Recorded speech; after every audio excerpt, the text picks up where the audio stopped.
Everyone, and welcome back to our Monaco pyramid ranking.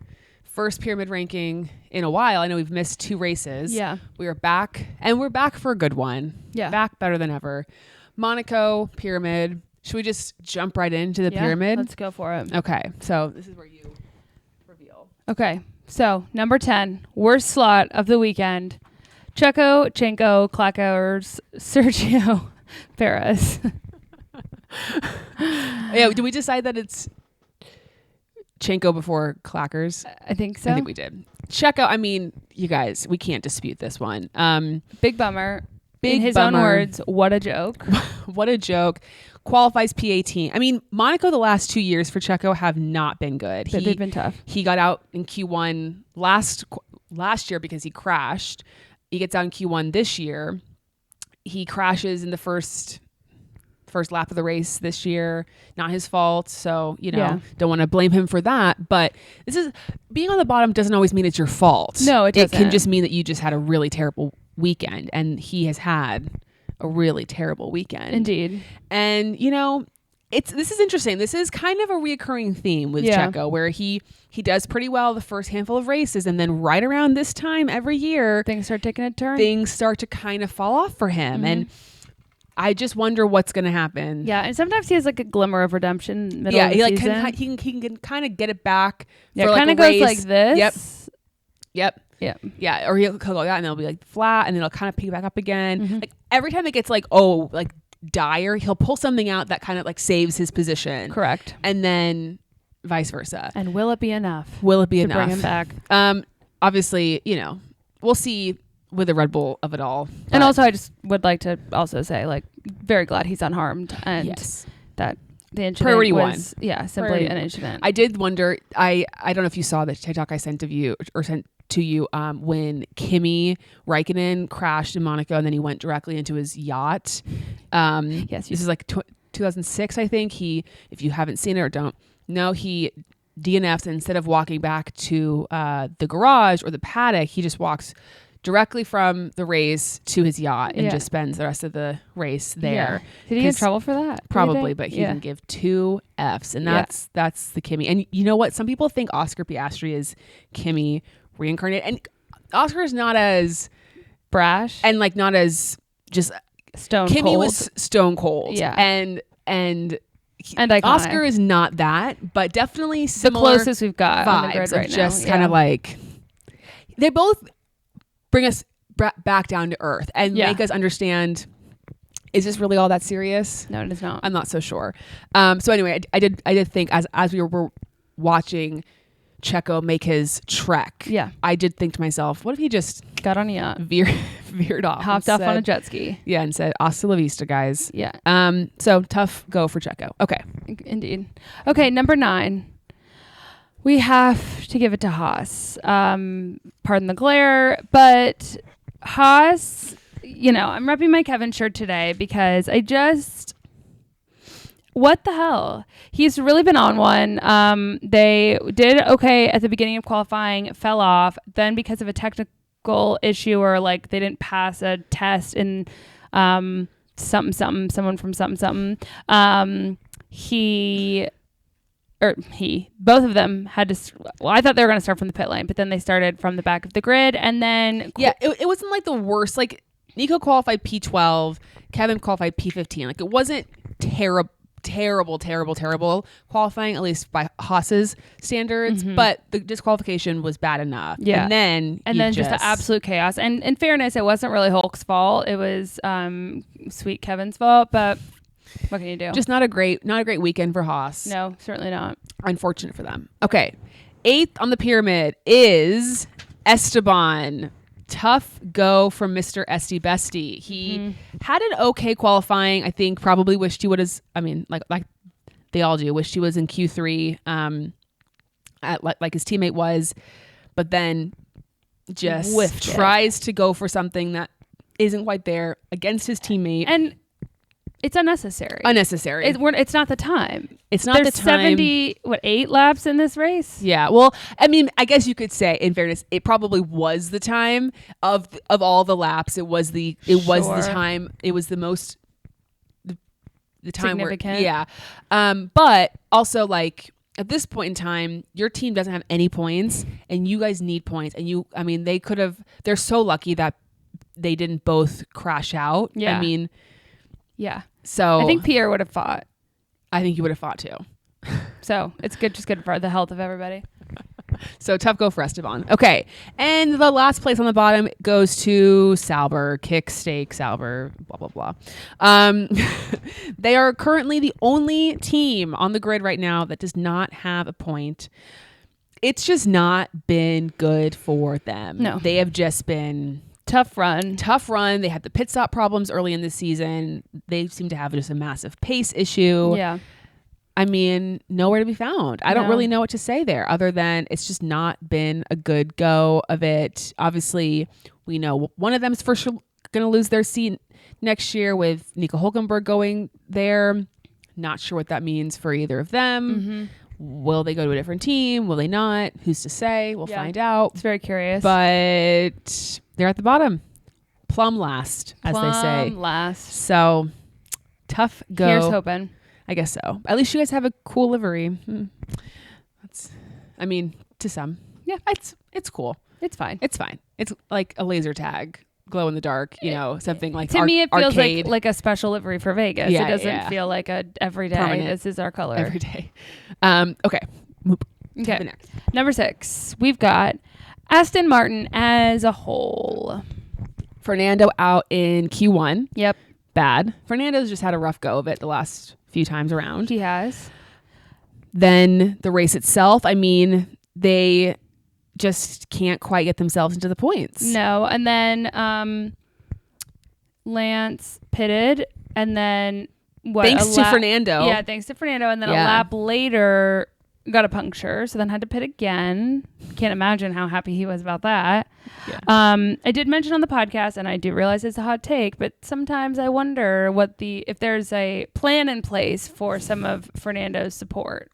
It's just a question. It's a question. Yeah. They've been just falling back. They started the season out pretty strong. They were doing well. They were clearly like the 5th fastest team. And now I don't know, maybe it's track specific, but I don't think you can say they're the 5th fastest team anymore. And they're just sliding backwards. And apparently Lawrence Stroll's very unhappy about this. Not surprised. As others are as well.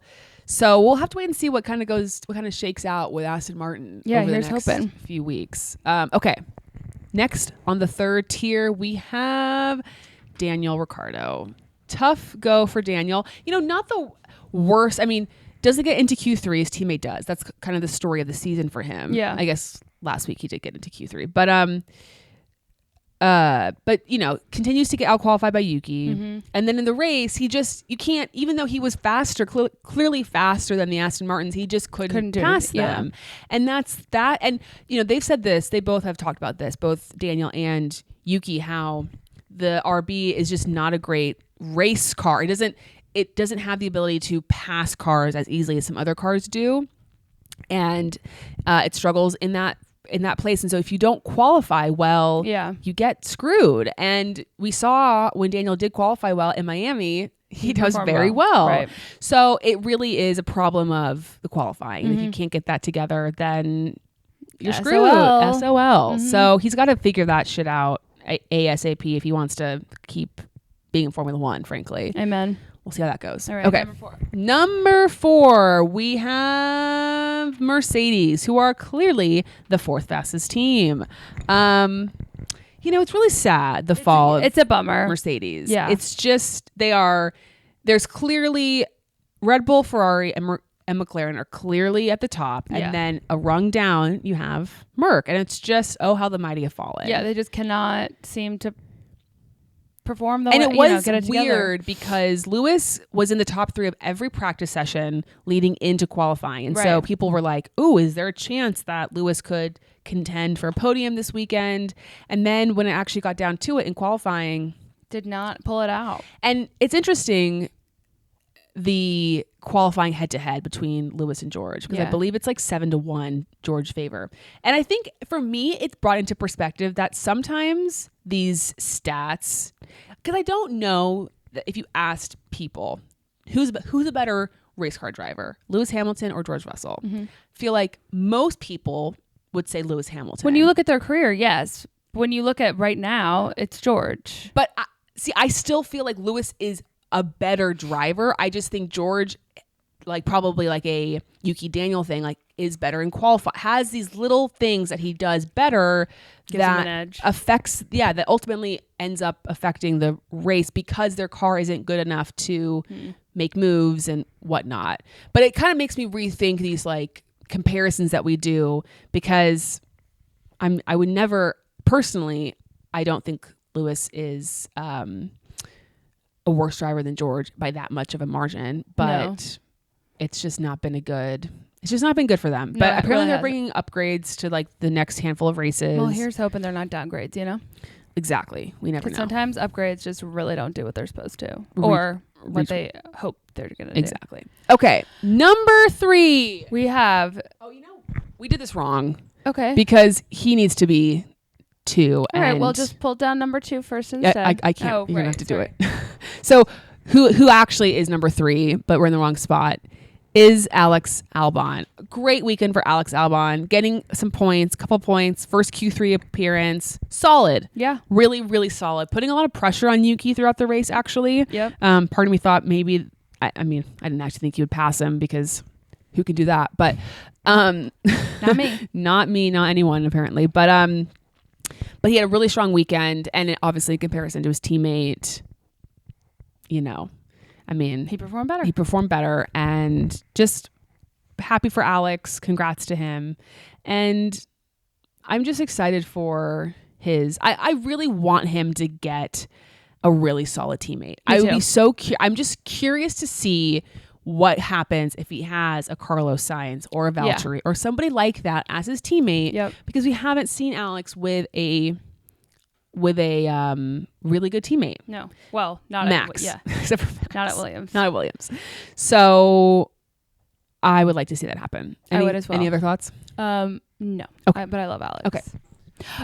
Number 2, which was labeled number 3 on accident, is Oscar Piastri Leclerc. So first of all, he was adopted this weekend, which is so exciting. Congrats on your adoption. Yeah, when his mother's supportive, which is all very exciting, and is potentially adopting Yuki as a result. But Oscar just did so well. I feel like he did really well in practice and stuff too, right? He was leading practice a decent amount, and then qualified well, obviously, and went on to get on the podium with his dad. With his dad. I just love to see it. And I just love to see, I feel like Oscar early on in the season kind of struggled a bit for certain races. And obviously Lando had his moment in Miami and Oscar struggled there. And I just feel like it's nice that he clearly was the most comfortable of those two this weekend. He clearly had the best performance. And I just love him. I think he is so great. Yep. All the things. I don't have a bad word to say about the kid. Not yet. Here's hoping it stays that way. Yeah, 10 out of 10. Yeah. Chef's kiss. Australia for the win. Amen. All right, you pulled out number 1. Number 1, as you can expect, is Charles Leclerc, number 1, champion in Monaco. God bless. Woo. Thank God he won. I don't know what I would have done. I don't know what he would have done. I don't know what the world would have done if he wasn't able to pull out this victory. The tears would have been sad. Yeah. For a different reason. And, we see Charles and Fred jumping into the water. Yep. They're just having a grand old time. Do we think he's going to get as wasted as Lando Norris got in Miami? Yes. We do. Okay. I think it's going to be a big night. Par. Yeah, it's about big equal. Night. Big night. He told his friends over the radio to cancel their plans and partying in Monaco. That would be fun. Like if you could do it the way, the way that Charles Leclerc is going to do it in terms of rich. Yes. Yeah. Not waiting in lines, not dealing with people, on a boat. Yeah. Or at some club, but you're in a private space. Yeah. Excellent. What drivers do we think any drivers will join him? I think Pierre, best friend. Sure. I could see Max. I could actually see Max being there. Yeah. Daniel. I don't think Daniel's not 7 foot outside. Okay. That's part of his problem though. Like, chin up, bro. I think he has chin up. I just don't. I think he is at the age where he's like, I'm not going to a club. Oh, You know. okay. So it's not because he's like sad boy summer about the race. I mean, he might be sad boy summer, but I don't know when. I don't know if I've ever seen Daniel in the last couple years at a club. That's fair. But we also don't know that they're going to the club. Sure. But they will. Lando will probably go. Yeah, I could Lando see. loves a club. He'll just go because he's going, not because he actually. And didn't Charles celebrate with him? Or no? I don't know. It's a good question. I feel like Lando will go, and I could see George going. Yeah, maybe Yuki will tag along with Pierre. Yeah, maybe Carlito. Yeah, I could see a good chunk of people going to celebrate. Maybe Lewis Hamilton. Maybe so. Maybe so. He is a mentor. He is a mentor. And future teammate. So, I hope Fred goes. Can't you see Fred taking over the DJ booth? 100%. Fred is always creating chaos wherever he goes, and I just love to see it. It's just so great. I don't know what else to say about Charles Leclerc other than I'm so happy. I'm so happy for him. And maybe Leo brought this for him. He's a father. Twice. Thrice. Ollie Bierman is his son as well. And you're so right about Leo. Like, he has this new love in his life, and it's given him something bigger, something more important than just himself to think about. You're so right. Did you guys probably talked about this on the podcast, but Leo pooping in the middle of the Imola paddock. Yes. Hilarious. Nightmare. Like, I just think it's so my flaw, well, we don't have to get into all this, but one of my flaws as a person is, like, I'm not a huge, like, animal person. I love that people love animals, and I want all animals to be treated with respect and love. I'm just, like, not a big animal person. And so when you live a life like Charles Leclerc lives, one, why have you decided to get an animal? And the answer is because someone else takes care of the animal, which is great. Or Alex carries it around with her everywhere she goes. But, like, the dog's going to poop in the middle of your, like, God forbid you're running to, practice and you have to pick up Leo's poop or, like, make someone else do it. No. But thank you, Leo, for bringing some love into Charles' life that he didn't have before. Cute. He is cute. And, very, happy that it all worked out for the Was Leo there for the win? I don't know. It's a good question. I didn't see any pic. I hope we get a family pic of all the Leclercs, everyone there. I really would like to see that. I hope they do a generational one with Arthur too. Oh, so funny. Anything else you want to add before we wrap up the Monaco Pyramid? No. Glad Shaw won though, because this was the most boring race ever. It truly was. It's funny. Like, I'm always so happy. I'm always like, yes, I love the qualifying. It's so great. And after that, I can kind of accept that in my mind, I know that the race is going to be bad, but then the race is bad. And I'm like, I hate this. Yeah. It's so bad. There's just nothing. I'm just like, wait, 2 hours. I have to stay around, tense. Yeah. I mean, there's a tenseness of, like, just keep it on the track. Don't put it in the wall. Yeah, sure. That whole thing, but there's not a, oh my God, are they going to make this overtake, or they're within DRS, and no. And it was a dry race, so exactly. That's what Monaco needs is some rain. Yeah. Anyway, that is the Monaco Pyramid ranking. Obviously, we don't have a race next week, so no pyramid ranking, but we'll be back for Canada, with hopefully a new person deserving of the top spot. Yes. I feel like who have we had at the top? We've had Charles, we've had Land. We didn't have a pyramid. We weren't able to have Lando, but he would have been. Yeah. We've had Carlos, we've had Max, I believe. We had Nico Rosberg. True. That was good. Some other people that I'm probably forgetting. Yeah. And so, let's see who gets on there next. Yeah, I'm looking forward to it should be everyone's goal to get to the top of that pyramid. Exactly. Even if you're not a driver, because non-drivers can make the cut. Exactly. Could be anyone. This is a real championship.